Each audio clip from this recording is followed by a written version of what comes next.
क्या अमेरिका की ताकत उतार पर है? मर्यादाए चंद्रमोहन, संपादक वीर प्रताप। इस्लामाबाद में अमेरिका और ईरान के बीच 21 घंटे की वार्ता बेनतीजा रही।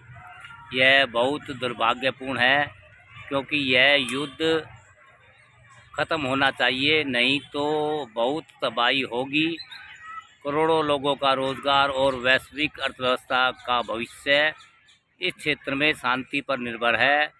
होर्मुज़ जलमार्ग, परमाणु कार्यक्रम, लेबनान आदि मसलों को लेकर मतभेद खत्म नहीं हुए। ईरान की फ्रीज की हुई अरबों डॉलर की जायदाद को खोलने की ईरान की मांग भी है। वह चाहते हैं कि उन पर लगे प्रतिबंध वापस लिए जाए। वार्ता क्यों असफल रही, वह लेख का विषय नहीं है। यह वार्ता इसलिए भी महत्वपूर्ण है क्योंकि ईरान ने अमेरिका को आईना दिखा दिया। जिस देश की सभ्यता को रातों रात नष्ट करने की अमेरिका के राष्ट्रपति ने धमकी दी थी, उसी देश को मनाने के लिए उन्होंने अपने उपराष्ट्रपति को पाकिस्तान भेजना पड़ा। बुरी तरह से जख्मी ईरान ने महान अमेरिका के आगे झुकने से इनकार कर दिया और अमेरिका के उपराष्ट्रपति जेडी वेंस को बैरंग वापस भेज दिया। क्या बाहुबली अमेरिका की शक्ति और प्रभाव का ह्रास हो रहा है? इस युद्ध से सबसे बड़ी चोट अमेरिका की विश्वसनीयता को पहुंची है। होर्मुज़ जलमार्ग युद्ध से पहले खुला था, वह तो इन अनावश्यक युद्ध के कारण बंद है।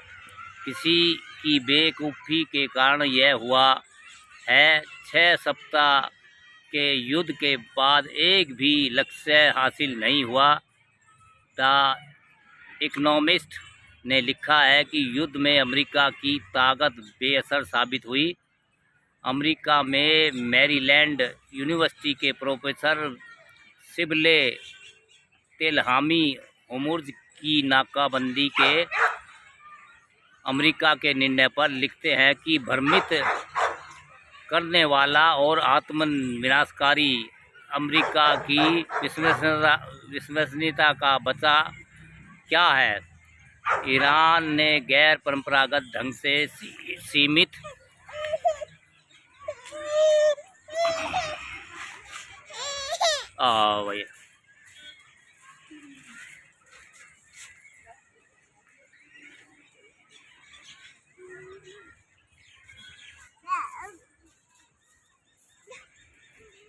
ईरान ने गैर परंपरागत ढंग से सीमित हथियारों से युद्ध लड़ा।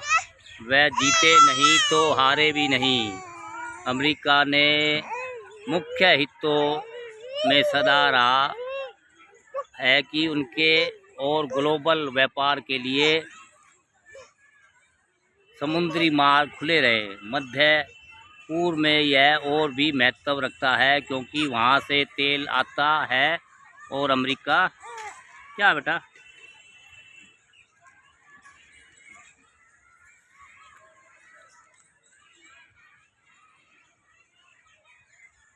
व्यापार समुद्री मार्ग खुले रहे। और मध्य पूर्व में यह भी महत्व रखता है क्योंकि वहां से तेल आता है। अमेरिका पूरा जोर लगा चुका है, पर यह जलमार्ग ईरान की सेना के नियंत्रण में है। खाड़ी के देश सवाल कर रहे हैं कि आखिर अमेरिका होर्मुज़ नहीं खोल सकता तो अमेरिका की उस क्षेत्र में ज़रूरत क्या है? खाड़ी के देशों की ईरानी मिसाइलों और ड्रोन से रक्षा करने में अमेरिका की असफलता उसकी क्षमता पर सवालिया निशान लगा रही है।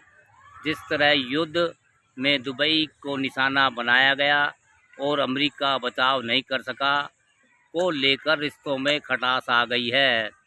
पाकिस्तान ने सऊदी अरब की मांग पर उनकी सुरक्षा के लिए 13,000 सैनिक और लड़ाकू जहाज भेज दिए हैं।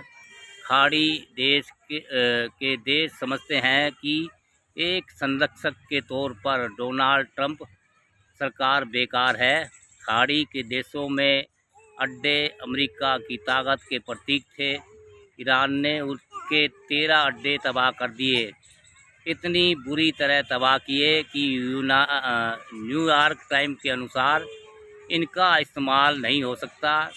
जॉर्ज वाशिंगटन यूनिवर्सिटी में मध्य पूर्व के विशेषज्ञों ने बताया है कि वहाँ अमेरिका की ताकत का जो पूरा ढांचा था उसे ईरान ने 1 महीने में नष्ट कर दिया।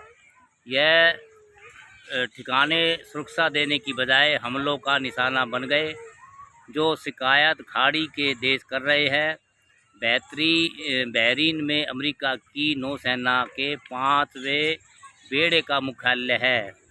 इसे बुरी तरह क्षतिग्रस्त कर दिया गया।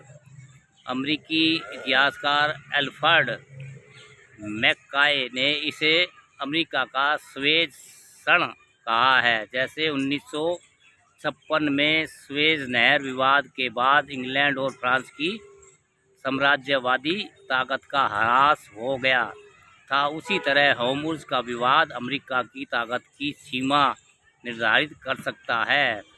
मैककाय लिखते हैं कि एक प्रभावशील और सैन्य शक्ति एक दृढ़ निश्चयी पर कमज़ोर ताकत ईरान को मजबूर नहीं कर सकी।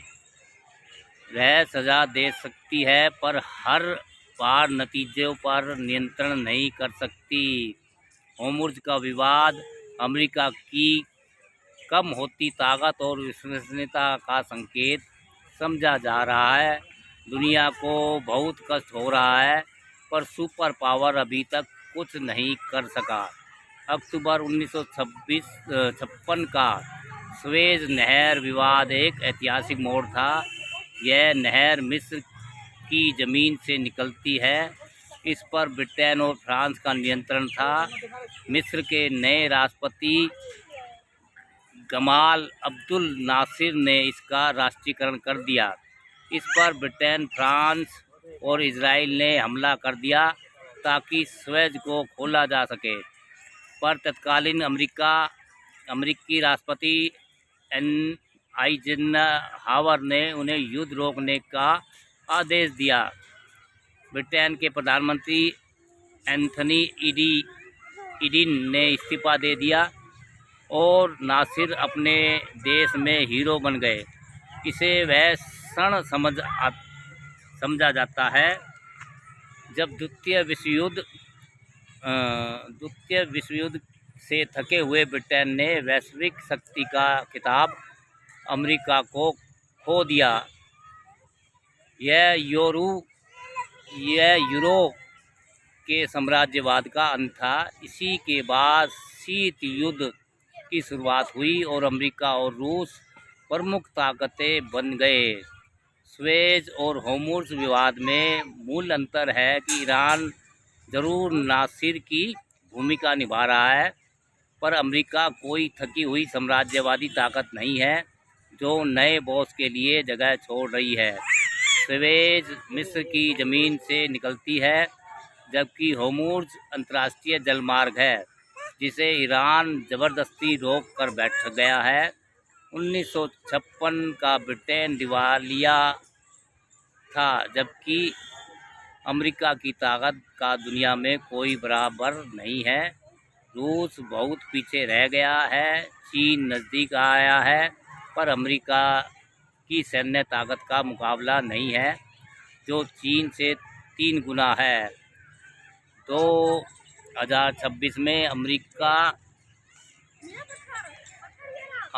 की जीडीपी $32 ट्रिलियन रहने की संभावना है, जबकि चीन की $21 ट्रिलियन के बराबर रहेगी। चीन की प्रगति प्रभावशाली है, अमेरिका इसे रोक नहीं सका, पर चीन नज़दीक ही नहीं फटक रहा है। तेल के मामलों में अमेरिका आत्मनिर्भर है, जबकि चीन हमारी तरह दूसरों पर निर्भर है। होर्मुज़ को रोकने से उन्हें भी हमारे बराबर तकलीफ हो रही है। डॉलर अभी भी प्रमुख मुद्रा है, युआन बराबरी नहीं कर सकता। पर इसके बावजूद यह तो स्पष्ट है कि अमेरिका के प्रभाव का ह्रास हुआ है। वास्तव में पिछले कुछ दशकों में अमेरिका का प्रभाव कम हो रहा है। वियतनाम और अफगानिस्तान से भारी नुकसान सहने के बाद अमेरिका को भागना पड़ा था। इराक, सीरिया, लीबिया जैसे देशों में सैन्य अभियान बेकार रहा। उन देशों को और स्थिर कर छोड़ा गया और अब ईरान काबू नहीं आ रहा है। इस वक्त अमेरिका दुनिया में अकेला है, एक भी देश साथ नहीं है। ट्रंप ने खुद कहा है कि जापान ने हमारी मदद नहीं की, ऑस्ट्रेलिया ने हमारी मदद नहीं की, दक्षिण कोरिया ने हमारी मदद नहीं की। फ्रांस के राष्ट्रपति मैक्रो ने भी उन्हें विश्व व्यवस्था का आह्वान किया है। अमेरिका दुनिया को स्थायित्व देता था, पर ट्रंप का अमेरिका तो अब अंतर्राष्ट्रीय संस्थाओं को उखाड़ने लगा है। ईरान के साथ टकराव में किसी नाटो देश का साथ नहीं दिया। स्पेन और इटली जैसे देशों ने खाड़ी की तरफ जाते अमेरिकी विमानों को अपने आकाश से उड़ने से इजाज़त देने से इनकार कर दिया। स्पेन के राष्ट्रपति पेड्रो सांचेज ने तो स्पष्ट कहा है कि हम उनका समर्थन नहीं करेंगे जिन्होंने दुनिया भर में आग लगा दी। फ्रांस और इंग्लैंड कह चुके हैं कि यह हमारा युद्ध नहीं है। खाड़ी के देश, यूरोप के देश पर और ताइवान जैसे देश सब अपनी अपनी सुरक्षा को लेकर चिंतित है।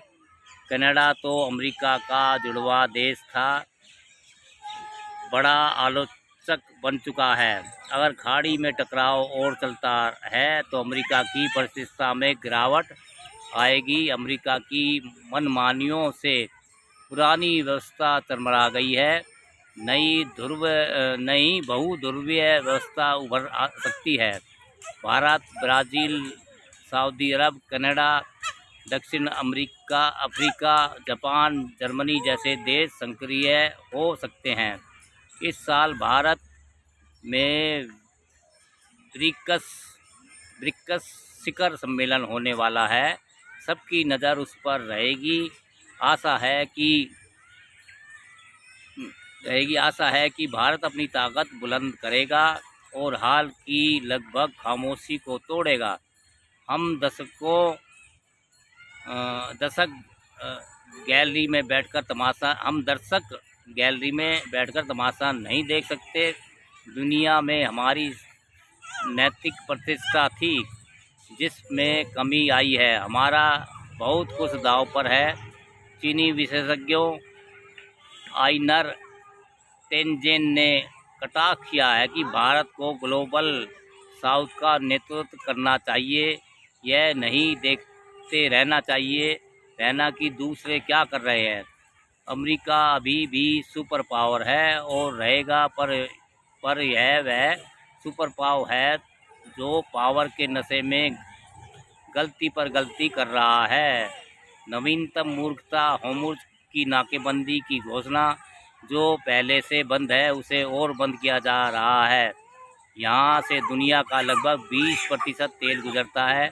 क्या ट्रंप ने सोचा है कि अगर आप दुनिया का तेल रोक देंगे तो अमेरिका समेत विश्व व्यवस्था पर इसका क्या असर होगा और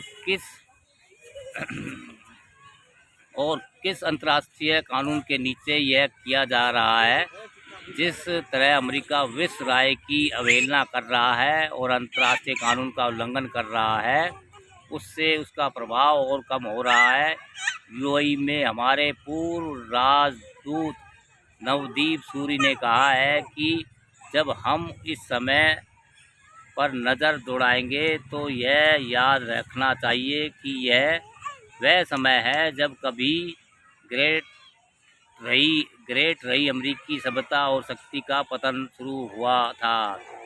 अब फिर शायद शांति वार्ता शुरू हो रही है। आशा करनी चाहिए कि यह नतीजे पर पहुंचेगी। पर यह सवाल तो खड़ा रहेगा कि आखिर यह युद्ध शुरू किया ही क्यों गया।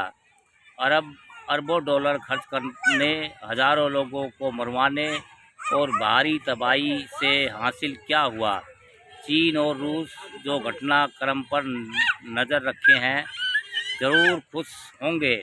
नेपोलियन बोनापार्ट कह गए हैं, जब तुम्हारे दुश्मन गलती कर रहे हो तो उसमें रुकावट मत डालो।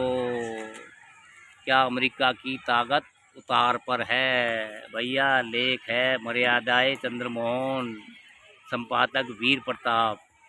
भाई अच्छी जानकारी लगे तो वीडियो को